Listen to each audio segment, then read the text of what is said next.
TSC তে সংগ্রহ public টাকা দিয়েছে টোটালি 12 কোটি টাকার মতো হিসাব এসেছে। এই 12 কোটি টাকার হিসাব নিয়ে এখন বিতর্ক সোশ্যাল মিডিয়াতে, অনলাইনে, অফলাইনে, মেইনস্ট্রিম মিডিয়াতে।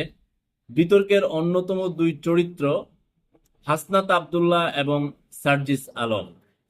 তাদের বিরুদ্ধে যে অভিযোগ উঠেছে যে তাদেরকে মানুষ টাকা দিয়েছে বন্যার্তদের সহযোগিতা করার জন্য।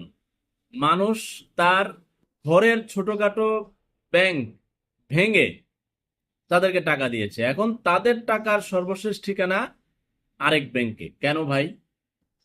বিতর্কের ঊর্ধ্বে কেউ না, সমালোচনার ঊর্ধ্বে কেউ না। মানুষ মাত্রই ভুল করে থাকে। আমি ভুল করলে আপনি সমালোচনা করার অধিকার আছে, আপনি ভুল করলে আমার সমালোচনা করার অধিকার আছে।